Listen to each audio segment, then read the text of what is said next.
Welcome to VSPM channel. VSPM channel subscribe பண்ணாதவங்க subscribe பண்ணிக்கோங்க. கூடவே இருக்கிற பெல் பட்டனை கிளிக் பண்ணிக்கோங்க. இன்றைக்கி வந்து வாழைப்பூவை இந்த தொப்புள் அந்த நரம்பு எல்லாம் இல்லாமல் ஆஞ்சி இப்போ மோரில் போட்டு வச்சுருக்கிறோம். மோரில் போட்டால் அந்த கலர் மாறாது. நீங்கள் அதை முதல்ல செய்ய யாராவது நீங்கள் பூ ஆஞ்சிங்கன்னா இந்த மாதிரி மோரில் போட்டுருங்க.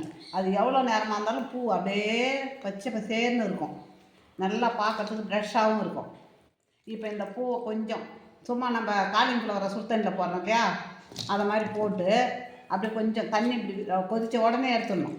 எடுத்து இப்போ நம்ம சைவ மீன் வறுவல் செய்ய போகிறோம். அதுக்காக தான் இதே நான் இந்த பூ வாங்கி 2 மணி நேரம் ஆகுது. மோரில் போட்டதுனால அப்படியே ஃப்ரெஷ்ஷாக இருக்குது பாருங்கள். இந்த மாதிரி மோரில் போட்டு வச்சுட்டா ஒன்றுமே ஆகாது. இப்போ அதுக்கு தேவையான உப்பு, இது மஞ்சத்தூள், இதை போட்டு அப்படியே நம்ம அந்த மீல் மேக்கர் வந்து சுத்தண்ணில் போட்டு எடுக்கிறோம். அது மாதிரி தான் அப்படியே போட்டு எடுத்துடணும். இப்போ நான் இந்த அடுப்பில் வச்சு சும்மா தண்ணியில் போட்டு எடுத்து வரேன்.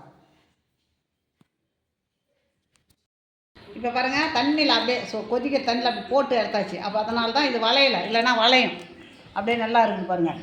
இப்போது நாம் இப்போ கொஞ்சம் பெருங்காயத்தை போட்டுக்கலாம். பெருங்காயம் போட்டுக்கலாம். இப்போ கான் மாவு கொஞ்சம் போட்டுக்கலாம்.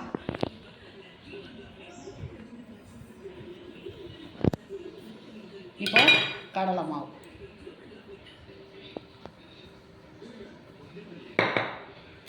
இப்போ சில்லி, காஷ்மீர் சில்லி,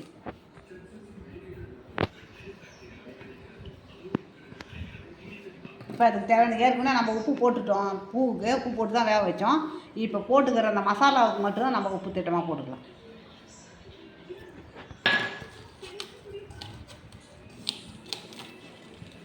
இப்போ நெத்திலி மீன் மாதிரியே இருக்கும். அது வறுத்தா நம்ம நெத்திலி மீன் வறுத்தாக எப்படி இருக்கும் அதே மாதிரி இருக்கும்.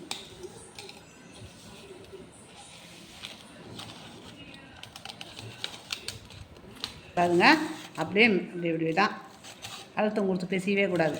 ஏன்னா இந்த பூவை நம்ம தண்ணியில் போட்டு எடுத்துருக்குறோம்.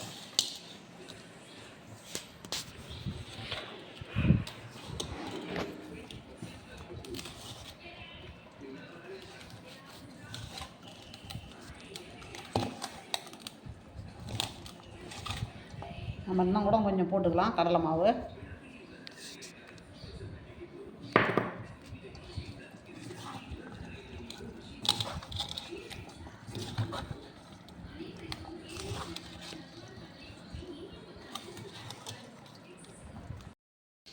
இப்போ பாருங்கள், எண்ணெய் காஞ்சிடுது. இப்போ நம்ம போட்டுக்கலாம்.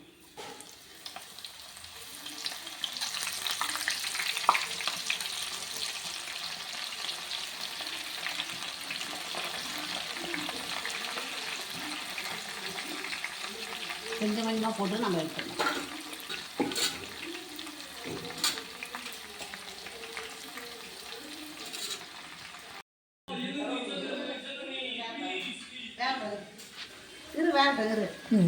வச்சு நான் கூப்பிட்றேன்.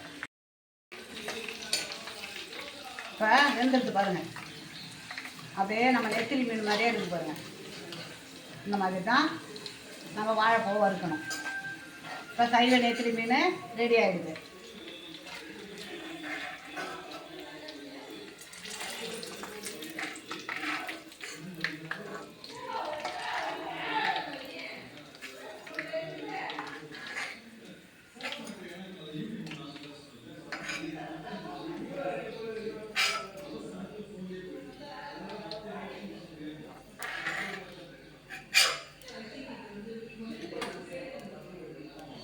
இதை போட்டு இருக்கிறத போட்டுக்கலாம்.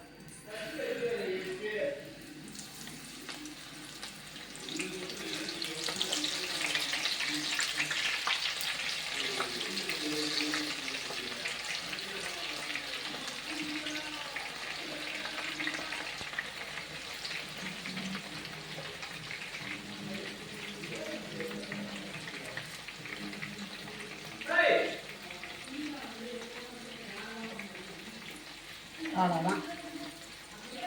இதில் போட்டுங்க, நான் எடுத்து வரேன். நெத்திலி மீன் வறுவல் ரெடி ஆகிடுச்சுங்க. இப்போ இந்த வாழைப்பூவில் நம்ம செய்திருக்கிறோம், நம்ம நெத்திலி மீன் வறுவல் செய்திருக்கிறோம். இது வந்து பசங்களுக்கு மலச்சிக்கல், பெண்களுக்கு மாதவிடாக்காது. அடுத்தது வந்து அந்த சிறுநீரகத்தில் பல பிரச்சனை இருப்பாங்க. அந்த சிறுநீரக பிரச்சனை எல்லாத்தையும் இது செய்யுங்க. இந்த வாழைப்பூ யார் பார்த்தாலும் விடவே விடாதீங்க. வாழைப்பூவில் அவ்வளோ நன்மை இருக்குது. இது வந்து இந்த மாதிரி நீங்கள் செய்யுங்க. இதை மாதிரி செய்யாட்டாலும் வேறு விதமாக கூட செய்யுங்க. செய்து சாப்பிடுங்க. உடம்புக்கு அவ்வளவும் நல்லது. பிடிச்சிருந்ததுன்னா எனக்கு லைக் பண்ணுங்கள், பண்ணுங்கள்.